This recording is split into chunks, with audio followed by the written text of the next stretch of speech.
Good morning, everyone. Um, Happy Monday. Today is January 12th, 2026. It is 6:28 p.m. and I am heading home from my first night of second week of night float.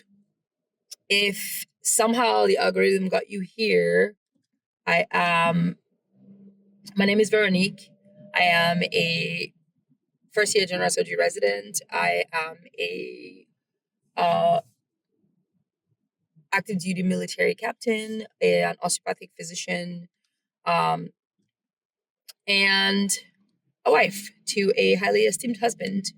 And I started this video series to discuss my everyday work days and life around being a surgery resident, especially because I made a decision this year that I want to find different ways to improve my health. So I started my video series called Physician Heal Thyself Car Therapy, um, so that I can discuss various things on my long commute.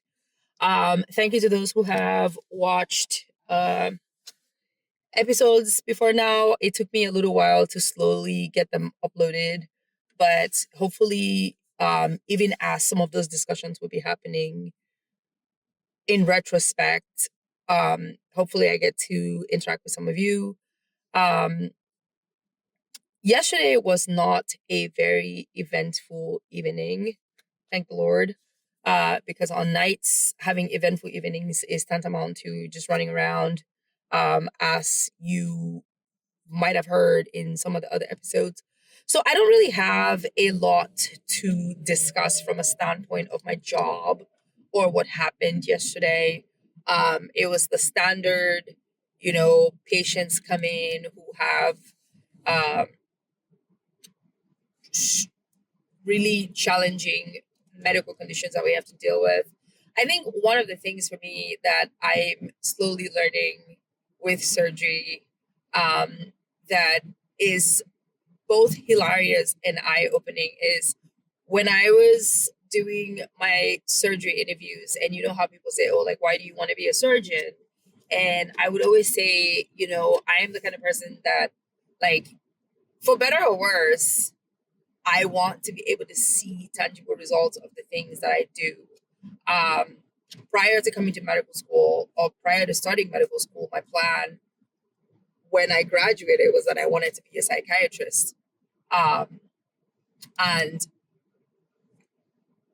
the thing about psychiatry for me, and I have two really good friends right now, one of them who is in psychiatry residency and one of them who's planning to apply for psych, is that there's psychiatry is very murky, right? Like there's no like clear cut, tangible thing. Like we are treating things that are like we know them, but they're in the void. There's no good tests for measurement. There are no lab results that will tell you about things in psychiatry.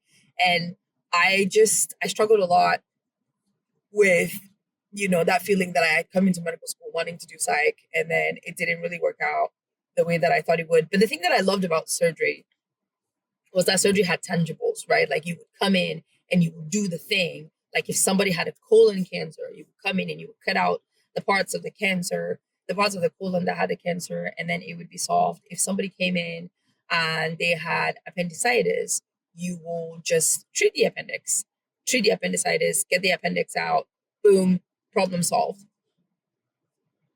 That is not always how that works. That is not always how that works, because sometimes you get patients that come in and they have 1,001 things going on. They also have the condition that you are attempting to take care of. You have patients that come in with complications of cancerous processes. You have patients that come in with, like, you know, hypertension, hyperlipidemia, diabetes, and all of these other things that, in addition to medical and medicine management, now you have to figure out how to get these people to where they can actually get surgery. That was like the realization. I mean, it has happened. I've been in residency now for a year and a half, if you count my transition a year. And for some reason, like it slowly dawned on me yesterday that like surgery really isn't that like new, like the clear cut thing that I thought it would be. Not everybody comes in and has a gallbladder that needs removing, and then you remove it and they go home and they live happily ever after, right? We overnight tonight we were talking to two other services because it was a patient that it's just a really sick patient. They're very septic. They are not doing well, basically not very stable, but they also have a gallbladder that has a problem that needs to come out. And the thing with patients like that is that you have to think about, do I want to send them to surgery when they already look like they may not be able to withstand the stress of that procedure? There's other things that you can do when that happens. Like there's other management that you can use, and that's what we do sometimes. Like we have them see, or we have them be seen by like interventional radiologists that can place tubes in places that can help drain infection that we would otherwise be dealing with in the operating room. But sometimes you also have to medically, they call it medically optimize a patient. You know, you have to make sure that they are on some good medicines. If they're hypertensive, you have to make sure that, you know, if they are, say, somebody that has like heart failure, you have to make sure that the heart is functioning properly. If there's somebody that has, you know, fluid in the belly from different things that needs dialysis, you have to make sure that they get dialyzed, because sending those patients into the operating room in the state that they are, bad idea, bad for everybody. Um, but that was essentially the night. It was a night for just, you know, getting a little bit of a cool head, especially with the week that we had last week. But then also, I mean, it never ends, because the tasks, you know, from nurses and the conversations like that, those never end. You have to take them and do them. Um, because there's not a lot going on. I wanted to talk about something that uh, one of my co-residents and I were discussing this morning, and it is, there's a story that came out yesterday about this surgeon in Ohio who murdered his ex-wife of 2 years, and her current husband. Um, he was the reason why it was important. Yesterday, I came across that story when I was at home, actually, and I talked to my husband. I pointed it out to my husband, and I was like, "Hey, this guy, you know, just woke up one day and went to his ex-wife's house and kind of sat there and whatever, and basically went in and murdered this poor lady and her husband." And we were our topic of conversation yesterday was on basically mental health and morality. And my husband was saying, what could have possibly possessed this man? You know, we don't know the things that this man could have possibly been through to do something like that. And I was on the side of, if you leave your house with intention to come to someone's house and do them harm, it's not a mental health thing. This is just plain humanity evil type thing. And we had that conversation yesterday, and we talked about it for a little bit. And then this morning I was talking to my co-resident, and she mentioned that this person was a vascular surgeon. Um, and which is kind of interesting because I like vascular surgery. I think it's an interesting specialty. But I went back and I read the story again, and the thing that struck me was, you know, the fact that these people had only been married for 2 years, a long time ago in 2015. And you know, what happened that 11 years in between, or 9 years in between, because they were separated or divorced in 2017. You look at somebody who is out there and they're living, hopefully, what is a better life away from you. And you think, oh, this person doesn't deserve that life or whatever. But sometimes I think about us, people like us who pick jobs like this, who pick specialties like this, who choose to go into this like really stressful um, professions. I mean, yeah, someone has to do it, blah, blah, blah, whatever.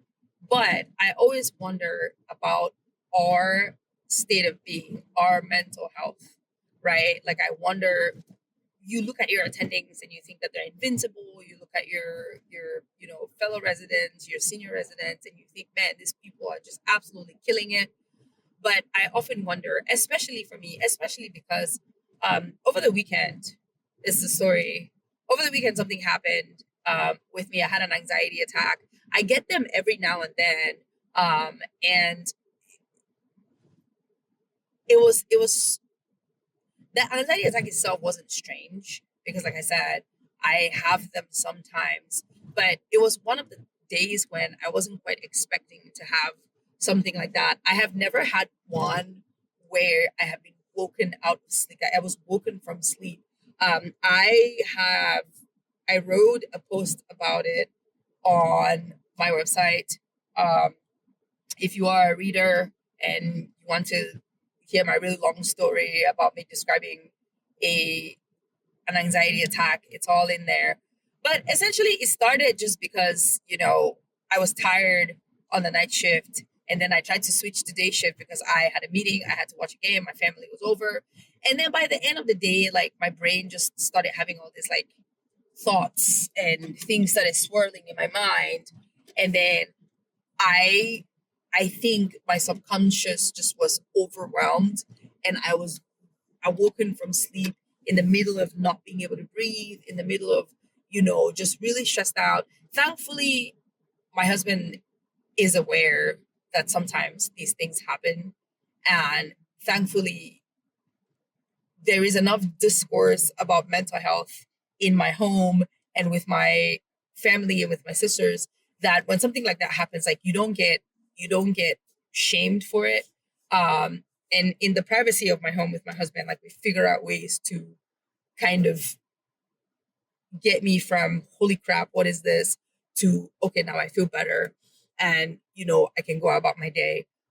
Um, but I was thinking about it, and for all the other people, right? I wrote in that article that I think, you know, that every single one of us, every single person who decides to go into residency, who decides to go into surgical residency, who decides to go into healthcare in general, I think we all need therapists. I think we all need some kind of mental health resource. And no, when you're in the hospital, you get the emails, right? You're like, oh, wellness day. Oh, go like scan this QR code. That's not what I mean.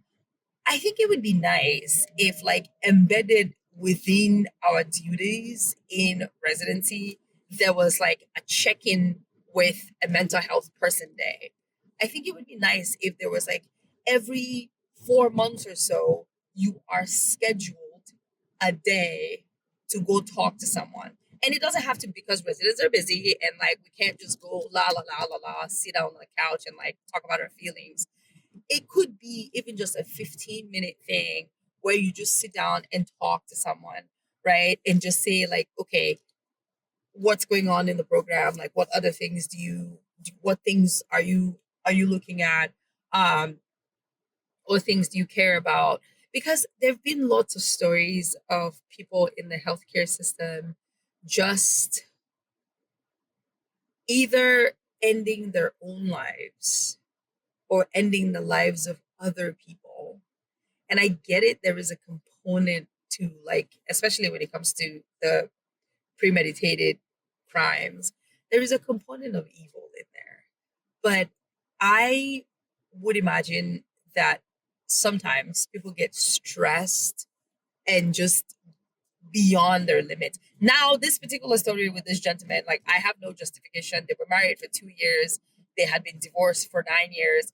I, again, I don't live in their house, so I don't know what could possibly have happened. Oh, and they had no children, according to the article that they. So I don't know. There were no ties that linked them together. So I don't know what could possibly have possessed this individual to go hurt this person that had moved on from them clearly years and years and years after. But I also think about the long hours of training for medicine, think about all of those things. And no, this is not a what is it? This is not an angle for defense of this individual. If this was premeditated and this person was caught, they deserve to like go deal with the thing that they did and go stand trial and all of that. But if you back it up, right? If you back it up years before, if you think about those of us who are going through this stuff, and not just for medicine, but for like everybody in general, I think that's the benefit of, you know, advocacy for mental health. I think that's the thing, the reason why this is something that needs to continue happening is that you never know. You never know what somebody's struggling. You never know what is happening in people's brains. You never know, you know, what people are carrying with them, positive, negative, evil, just stress. You never know. And I think that there is something to be said for an outlet where people can just sit down and express themselves without bias, without judgment, anything like that. And I think therapists are really, really helpful, right? They're not always great, right? Because you have to find the one that meshes with you. And because this is something that's in places people in a position of vulnerability, yes, people can take advantage of us and stuff like that. Um, I've done therapy a few times. When I just got here, um, I think 2 years after my associates, I did my first semester of school at Stevenson University in Maryland, and I absolutely did not like it there. It wasn't the school; it was just everything that I was doing to try to get me to school. Everything I was studying was just felt so hard. It would take me 2 hours to get to school. And then I was almost late to every class because I had to keep waiting for buses. I didn't live with my mom. Like the whole thing was just stressful. I didn't have a job at the time, but I also didn't really have, like, I wasn't studying anything. The one thing I remember with that time was that we were studying Southern literature, and it was Faulkner, and I couldn't understand. And I like storytelling and I like books and everything, but like Southern literature never just really resonated with me. I was so stressed out all the time, And then one day I went into their student office and asked if they have like a mental health person that I can talk to. And then I talked to a therapist there, and it was a real actual therapist with a couch and everything. And I felt amazing. I felt like, it wasn't my mom, so I wasn't stressing my mother out. It wasn't like my sisters or anything. It was just a person who didn't know me, who was just an outlet for me to come and say things to. And then maybe they can give me some pointers on how to like do better. I'm not saying that this would have saved this particular gentleman if he had gotten therapy back then. I'm not saying that, oh, the other story of the one who crushed abortion pills, mifepristone, into his girlfriend's mouth so that she wouldn't have a baby. This one is a surgery resident. I'm not saying that, like, these people should be excused for anything. They shouldn't. All of these things are evil and they need to, like, face the music. But I am saying that as a person who is going through some really tough things and also has to deal with like showing up to work and showing up and answering a million texts and a million, you know, things a night about random little messages that can be postponed until morning, or just being constantly poked by somebody. um it's There's something to be said for really having healthy mental health, um or really having good mental health. And I know that this is a rant in the void, sort of, and I don't know how, what that's going to solve. I don't know how we better these things, but I kind of feel like, it's one of those things that needs to be considered a lot for, again, like I said, residents and people like us and people who go into even the attendings. Like, I've seen some of our attendings like break down when, abrupt things happen with patients, or things happen that they didn't expect, or patients pass away whom we never thought were going to pass away. And I often wonder that these people who have to deal with all of that and deal with us residents and deal with those patients and deal with all the other administrative stuff and take care of all of those things. I wonder if they're taking care of themselves. I wonder what they're doing for themselves. Um, anyway, that was my mouth spillage of things for this morning. If you've gotten this far, thank you so much for listening. Thank you so much for watching. I really do believe that, you know, mental health and physical health go hand in hand. I really do believe that we cannot care for people properly unless we care for ourselves.